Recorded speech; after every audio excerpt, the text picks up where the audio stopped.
Welcome to the dumbest smart guy podcast on the planet. This is the Central Unintelligence Podcast.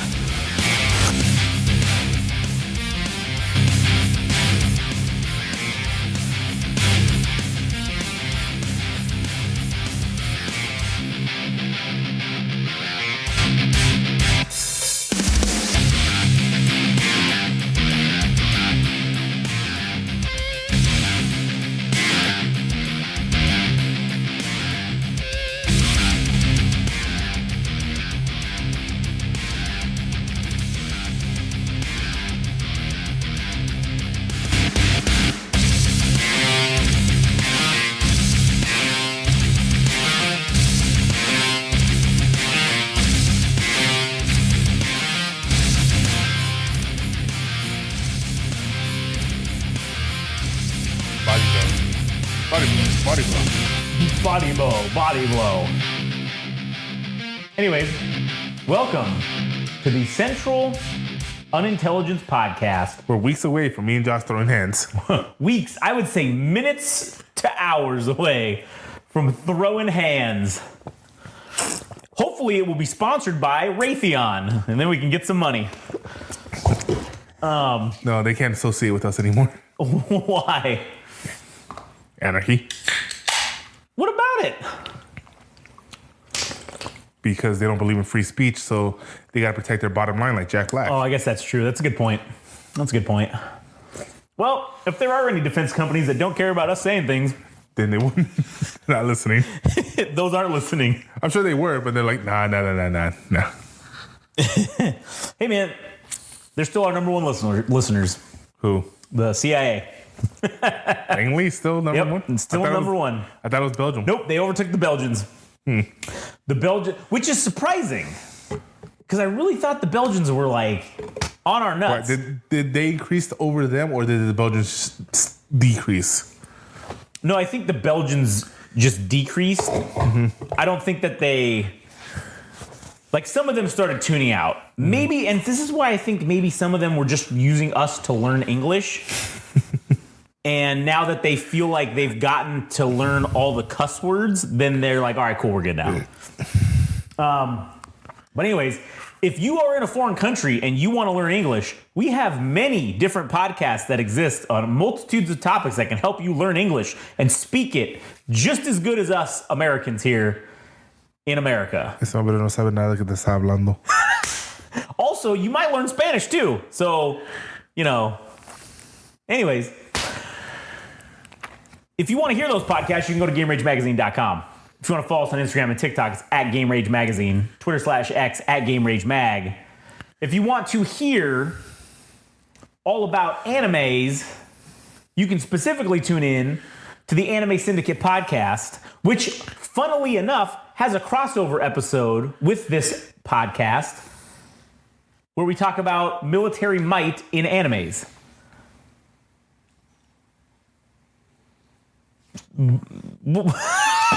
All right. Anyways, I just was shown something. But going back to the Anime Syndicate podcast, if you want to follow, that's Frank's channel, anime_syndicate_podcast. I'm Josh. He's Frank. Go to hell.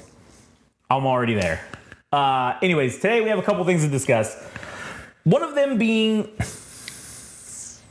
we're going to get into right now first. I think the opening drive will be the 2024 Olympics. And also, we're going to talk about this Russian-China connection. Now, what I think is, it's not a good sign. I don't know if it's alarming. I think that's not I think people saying that it's alarming, or, I don't know, they're using like bombastic language. I don't think that it's alarming. Hey, Mr. Bombastic. Yeah, it's not. It's also not even surprising. But it is. We should be paying attention to it. It should be on. We should be watching this go down and go noted, and then just taking a little note and saying, "Gotcha, bitch. We're on to you." But this specifically is on the strengthening of the ties between Russia and China.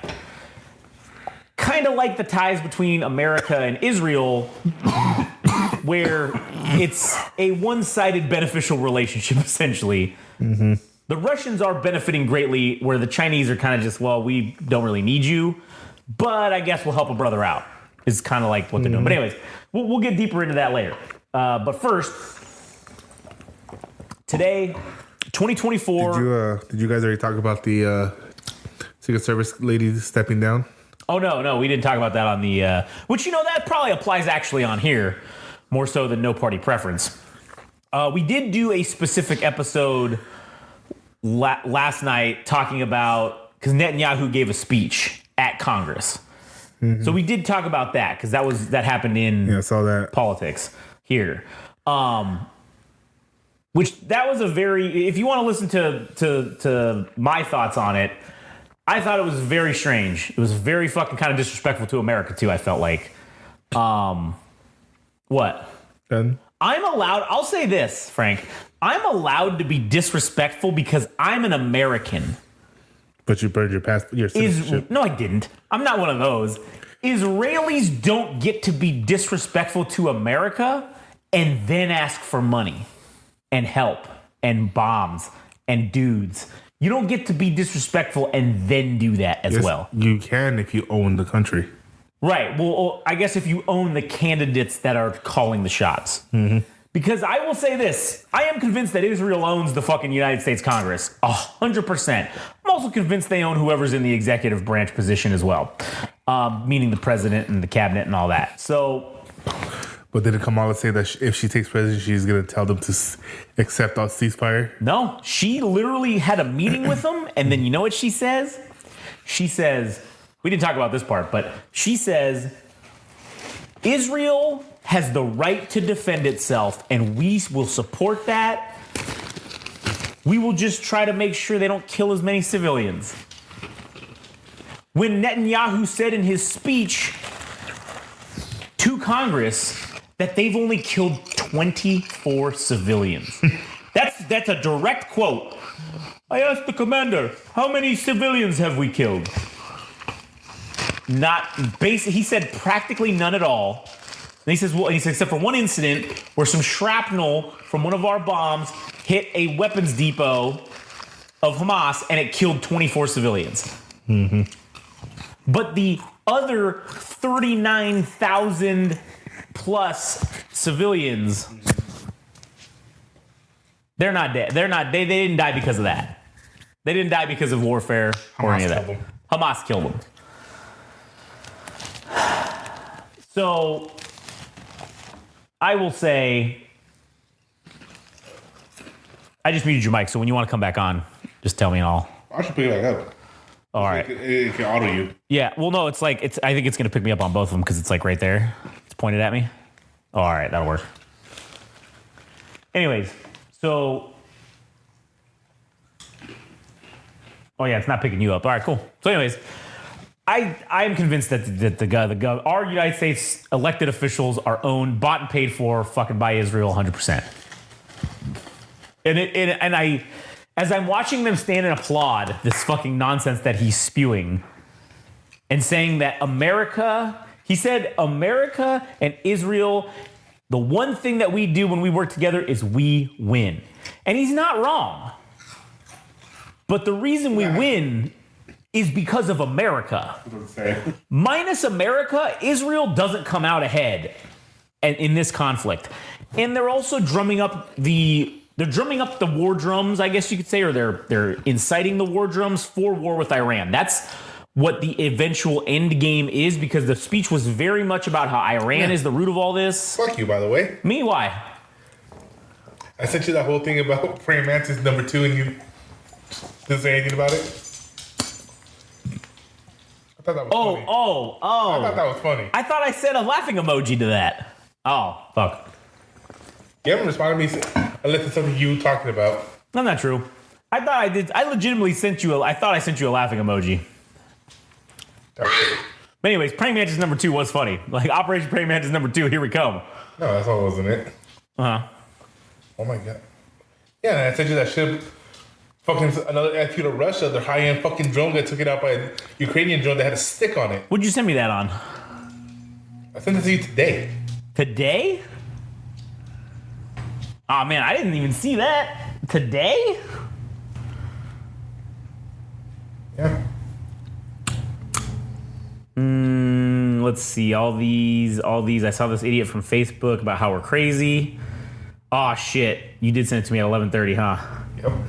Damn, I did not even see that.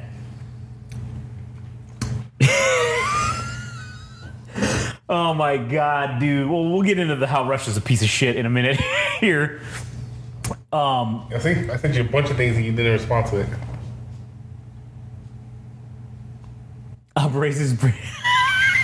Operation Praying Mantis 2 Turban Boogaloo. That's the fucking. And then about that guy who ran over the Trump supporter. Yeah, I thought I laughed at that. And then this one, you didn't say anything to that one? I didn't even see that one. Mm-hmm. It's them singing. It's Digimon except it's Tyranids. Oh, that's cool. But anyways, so. Oh yeah, just keep on. Well, I mean,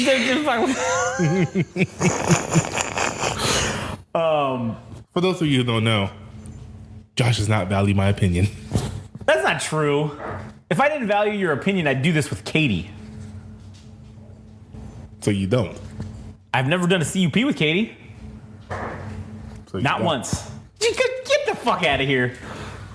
Anyways. He's very easy to piss off. Yeah, okay, clearly. All you gotta do is tell the truth. And shut the fuck! I swear to fucking. Entertainment. Indeed. Anyway, so. Traitor. Yeah, that's not wrong. Hold on. Can you do me a favor? Yeah. Can you pull that knife out of my back real quick? Oh yeah, hold on, let me get it. I said pull it out to twist it. Oh, sorry. Oh, you know what? Wait, actually, did you drop this other knife? Here, let me stick that one in there too while we're at it. Yeah, I think that's what's happening is we're drumming up the war drums are now, and it was very strategic why he came to the U.S. now to do this 3 months before the election, because now he locked up, because guess what he did? He met with Trump at Mar-a-Lago, he met with Kamala, neither of them are the incumbent president, so he just made a deal with both of them. Mm-hmm. Trump has already said that he's going to give Israel whatever the fuck they want. That's documented. He said that. They're our greatest ally. They're our best friend. They're going to get whatever they need. Was it like they say it's been 100 years since we had a president that hasn't kissed that wall? Yeah, basically. And that's not going to change anytime soon, as long as the establishment continues to run things. But he did that on purpose because I think that's the next game move for Israel. They want to go into Lebanon. They want to go into Yemen. They want to get in there and do things. And I get that. You got to be able to handle your business, though. Mm-hmm. You got to be able to do it on your own. And I think they could handle Yemen and Lebanon on their own if it was just them. Like if it was just like some Hamas, or not Hamas, the name of the assholes. Hezbollah. If it was just Hezbollah and the Houthis, I think Israel could likely handle that. But we know that's not going to be the case. We know that Iran is going to continue supporting them, and they're gonna back them, and then likely maybe even go further, because if Iran sees Israel starting to make the major play, which that's what we've talked about before in the past, is the global hegemony is being contested right now. The United States is at the top of the list, right? And China now wants to be at the top of the list, so they're bringing in BRICS, and Iran is a member of BRICS, and if Iran is being told, hey, you're going to be the steward of the Middle East, you're going to be the warden of the Middle East, essentially, for us when we take over, being China, right? When we take over the global hegemony from the United States. Not that they're going to, but I'm saying that's their plan, right? That's what they're probably saying. Mm-hmm. If Iran sees Israel, the U.S. proxy, essentially in the Middle East, starting to take territory, that's going to be a major red flag, and Iran is going to want to stop that as soon as possible through direct military action. I don't think Iran can allow the Israelis to start taking other territory outside of Israel. They just can't allow it. So there's going to be that's going to be the conflict, is right there. It's going to be Iran, Israel, right, for sure. And the U.S. is going to. We know, our enemy knows we're going to back that conflict. They're probably maybe a little bit skeevy if we're going to back Ukraine because of the I guess the unpopularity of giving them money. Mm-hmm. Because we've given them a lot of money and they haven't. I mean, they're fighting. They're giving the Russians black eyes, but at the end of the day, they're not winning the war. So we're just continuing to just hemorrhage money at them for no reason. So it's understandable why that's unpopular. Taiwan, I'm sure they're well aware that our plan is just to blow up all the chip factories and not let them have any of it. Because we know it's untenable to try to defend that small-ass island so close to mainland China. Like, that's an untenable position for us. They said that about Ukraine being right next door to Russia.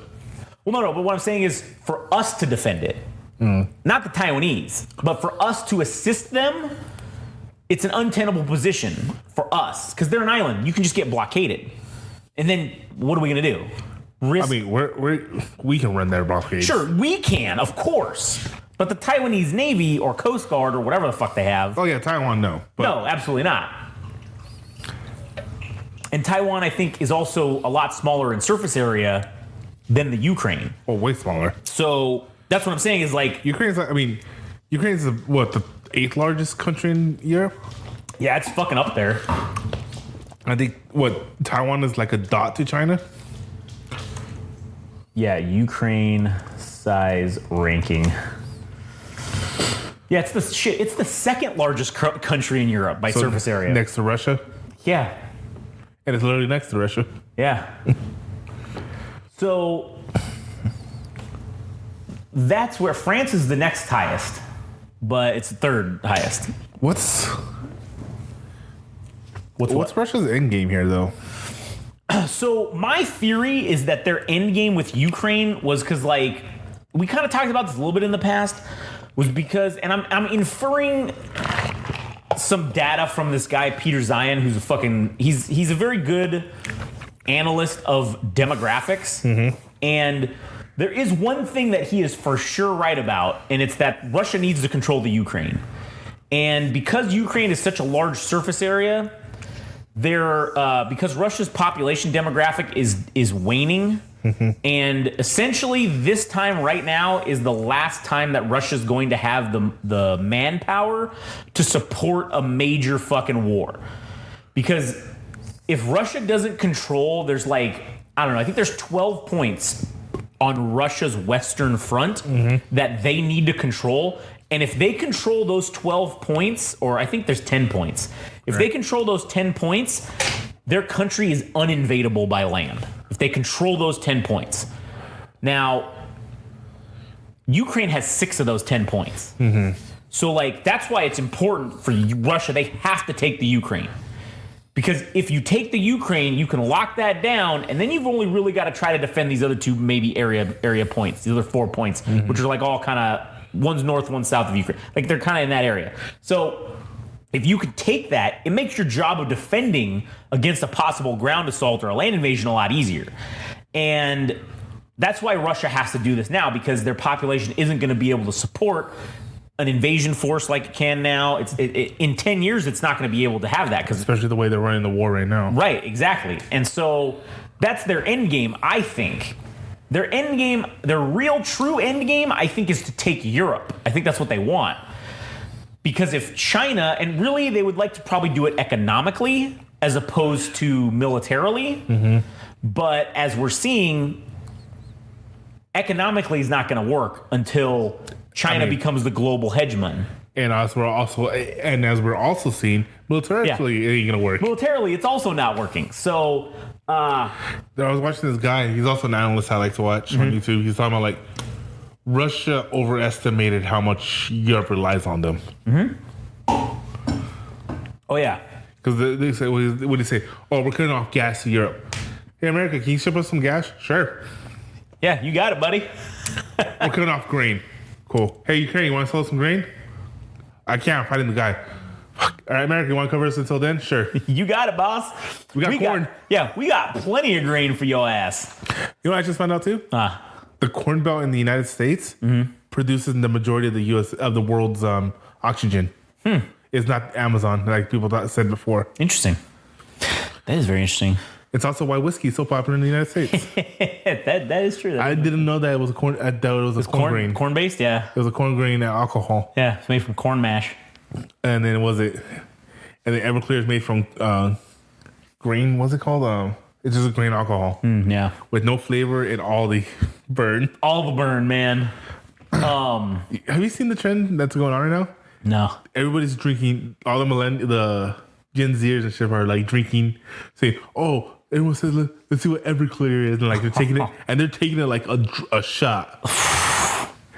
And everyone's literally, and then the other one they're doing is like, which is the funny one, is everyone's drinking Mad Dog 2020. For those of you who are too young, you probably not listen to this. Yeah, well, whatever. It was the choice of drink because it was flavorful and it was strong, but you couldn't tell. It was dangerous. And it was cheap as fuck. It still is. Still cheap as fuck. Man, we should get some Mad Dogs. Yeah. Just Mad Dog. Yeah. I don't call it 2020 for the people. Yeah, yeah. But yeah, it's funny to think things that we're like. Mad Dog was something people snuck into like parties and shit. Yeah. And now the next generation is trying. They're taking it like, oh man, this is so delicious. Oh man. Fuck, man, that's funny. I saw the lady who did the Everclear one. And she took the shot and she goes, "Okay, it's not as bad as people said. It's all right." And like, you can see her like fighting it. And then I guess before the camera said, "Yeah, never doing that again." That is a mistake. It is straight fire. It's like, straight fire. Not fire as in it's fucking good. It's literally like swallowing fire. Like it's there. It's painful. Which is why you have to mix it with something like. It's because it's so strong. It mixes. It's a great mixer because it's to get you drunk. Mm-hmm. But I mean, it's like you got to drink 90% Kool-Aid and 5% fucking Everclear. Looking at it. Yeah, I was just curious to see what's the favorite. What's the preferred mixer? Well, no, they have a 60%, 75, 94, 95% alcohol by volume versions, which is straight alcohol basically. Yeah. No, it lights on fire. Yeah. Oh yeah. I think at 64% alcohol by volume is when it'll light on fire. Yeah. Because that's what the Navy strength gin is, which that's one of the coolest fucking facts that I ever learned. That was the sole reason why gin became popular amongst sailors. Because the Navy used it as a fuel additive. Back in even before then, the olden days, when the powder got wet, you could just take grog, which was gin, Navy strength gin, and you just pour a little in there, and it lights cannons every single time. That is the coolest fucking thing. That cooler than the whole when you find out what give them the whole 9 yards meant. Oh, that's fucking cool too. I don't know if it's cooler than that. It's pretty fucking close though. So, as the book I'm reading right now was talking about. Oh yeah, remember? I started it by the way. Oh wow, you didn't finish yours? I finished it. Yeah. How's that? That one's good. Which we're gonna do that on CUP. We're gonna do 2. Yeah, that's what I'm saying. We're gonna do that on this podcast. We're gonna do 2 book reviews, both by what's her name, Annie Jacobsen. Something like that. Yeah. Which is fucking weird that I find one, you find one independently of each other because we never talk anymore. Yeah, exactly. We don't know who each other is anymore. And then you text me, "Hey, we gotta do this one." I said, "Oh, I got into this one." "Oh, cool." You tell me, and we both say, "Oh, it's by the same fucking author." We were like, "Wait a minute, what?" Yeah, there's one that's essentially it's a scenario of if the one global nuclear war was going to happen. That's the one I just finished. Let me get the actual fucking title of it. I think her name is Annie Jacobsen. She did a lot of books. Yeah, she's done a lot, and I think we should probably read more of her stuff. I'm planning on to. I think we should definitely do it. All right, so her bookography, what's it called? Not a bookography. Just look on your phone, dumbass. All right, here it is. Okay, so the one that we're doing that I read was called Nuclear War, A Scenario. That's her most recent book. Just came out. But that's a what if scenario. Right, that's a what if scenario based on interviews. Based on actual things, yeah. Right. There's evidence behind it. Yeah, yeah. Like, and then the one I'm reading is called Surprise, Kill, Vanish. Surprise, Kill, Vanish. Yeah, take my thunder, fucker. Oh, sorry. I just didn't know it. That's why I was saying it. These are actual CIA paramilitary clandestine, whatever, how you want to say it, real missions that she reports, or how do you say it? I just maybe documents, or she interviews them. Like she interviews these people and then tells the story. I guess. Like the beginning of the book, she talks about how she got the information. Yeah, and she even talks about how one guy just literally went off the grid and would only interview her will only let her interview him. Yeah. in certain scenarios. Yeah, yeah. But in this book, she's talking about I don't know. We just got past the part with the Kennedy assassination, and like I don't know the way she was talking about it. She was like, "Oh yeah, the CIA did this, this, and this," and it's funny that if you were out there killing leaders, of course your leader's an open target. Like the way she was saying, like the CIA did it, but I'm not saying the CIA did it. I ain't saying they did it, but they did it. It's like because the thing was like I didn't know this. I knew he cut funding to them, but he took all their power away too. Yeah, they were in charge of all paramilitary clandestine missions, like the way they were describing it. And Kennedy got pissed after the Bay of Pigs incident, because that was another thing this book talks like the CIA sucks at this too. Oh, at the beginning? Well, whatever. We'll talk about it on that episode, but it's good, man. But guess what I'm saying? I already knew about this, but when she brought it up, that reminded me about it. I was like, oh yeah, that's fucking... Because I didn't know another fact about this, but I'll explain. Was, because she was talking about, what's his name? Kennedy. People forget that he was in the Navy. Right, yeah. He was a PT boat captain. And there's a drink they make using the fuel from the PT boat, and I think it's also gin, mixing it with gin. Yeah. I forgot what it's called, like something juice or something like that. And they were talking about that. And they're talking about the guy that they put in charge. Because after Kennedy removed the CIA to be in charge of it, he put the DOD in charge of it. Which kind of... I get the reason why they made the CIA. The CIA had to do that because it was able for everybody else to be like... Oh, we don't know about this? Yeah. Put it in the hands of the DOD probably wasn't the best choice. Right. But, so the guy he puts in charge of that, the guy who gets put in charge of that was a fucking Marine, 4-star general, fucking, and he was in the book for a couple other missions. He goes, yes, blah, blah, blah, blah, this guy who did this, this, and this. And also, notably, was the one, the reason I'm saying, he was the one who was rescued from a ship by a PT boat, piloted by none other than... Yeah, John F. Kennedy. John F. Kennedy. It's like, oh, yeah, so Kennedy got pissed off with the CIA, so he put a Marine in charge of their stuff that he knew he can trust. Yeah, that's funny. I thought that was... I'm like, fuck, dude. It was like... Hey. I don't know. Shit's crazy, man. It is crazy. Reading this book, I'm like, one, it proves to me that the CIA is incompetent. Two, they're not incompetent enough for me not to fear them. True. 3, why is there a red dot in your head? But really, I was just gonna ask the same about you.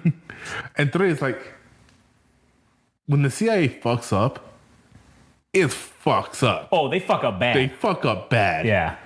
And when they don't fuck up, it's like a work of art. Yeah. It's not science. It's fucking art. And it's like, but that's not the CIA. It's former special. Again, that's one thing I didn't know. The CIA is the reason why we have special forces. I'm not. They didn't start special forces, right, but yeah. The fact that there's so many of them now because we had fucking beetle. Dude, those are like fucking all over the place, man. I get one in here a day. I think there's like a nest in my house. Where's your cat at? That's a good question. I'm saying because normally she's over there trying to eat them. She's trying to fuck them up. Anyway, what was I saying? The special forces. Yeah, so because the special forces was created to do these paramilitary, which was the Green Berets, to train, do this whole counterinsurgency, all this shit. But then, oh man, like these guys are getting fucked up. We need people that can go in there and rescue them. Yeah, let's make another special forces for that.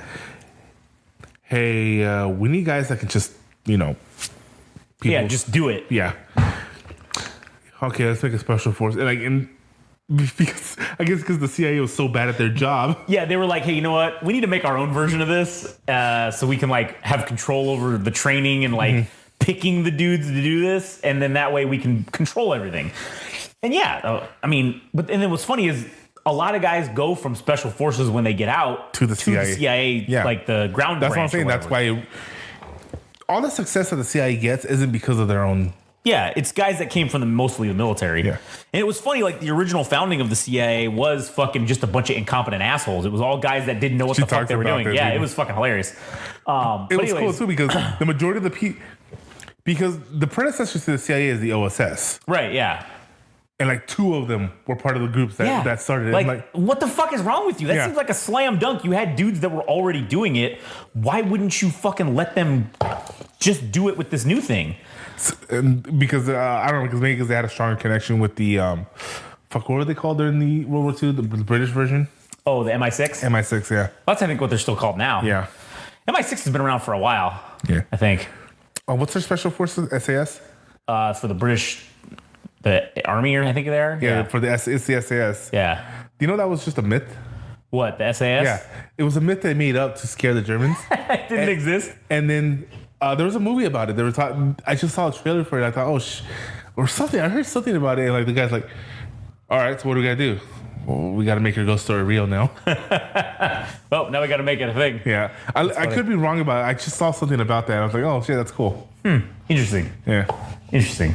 Anyway, back to this. Anyways, yeah, so we're going to do, that's going to be a few episodes because also she has other books like we need to read. For example, okay, the next one after, because you're going to read the nuclear one, right? Yeah, I'll read it after I'm done with Kill Vanish. Yeah, all right. Surprise. So, wait, what's it called? Surprise, Kill, Vanish. Which is the motto of the CIA paramilitary group. Yeah.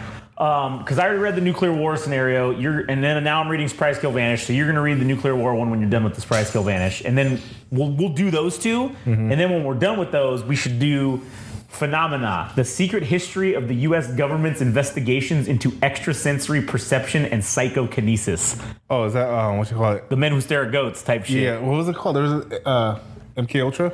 I think that was part of it. And then there's also. This one would be sweet too. The Pentagon's Brain, an uncensored history of DARPA, America's top secret military research agency. That's actually That'd a good be one. fucking sweet. Maybe we should do that one first. Yeah. And then the next one, Area 51, an uncensored history of America's top secret military base. I am very curious to hear about that. See if your grandpa's stories line up. I mean, to see if she talked to anybody that maybe could also, because I know he's dead. So she wrote this book in 2011. He was already dead, I think.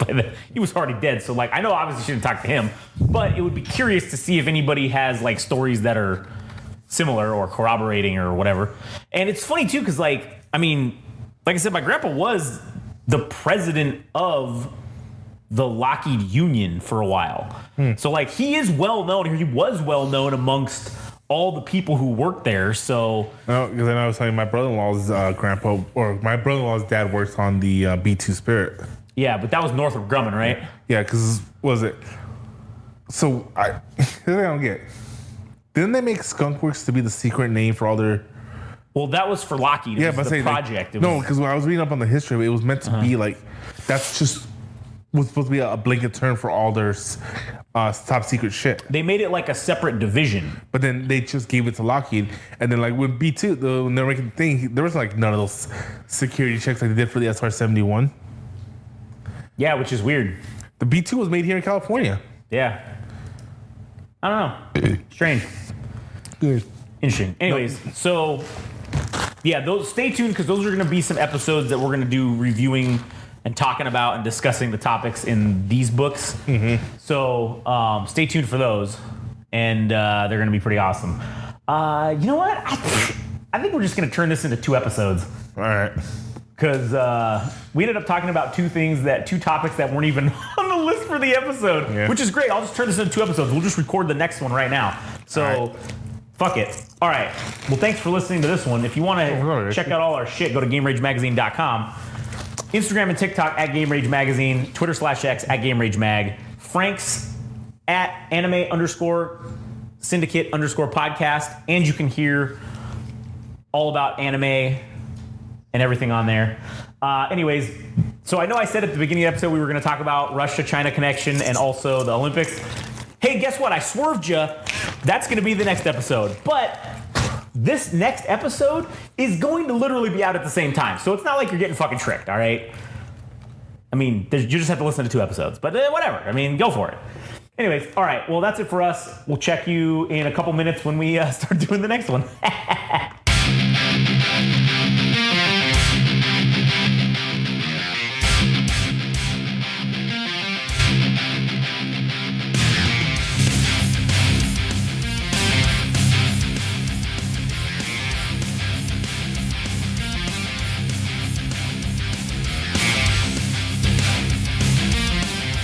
That was the latest episode of the Central Unintelligence Podcast. Don't forget, subscribe and like on Instagram and TikTok at Game Rage Magazine. We're also on Twitter/X at Game Rage Mag. Also our website, www.GameRageMagazine.com.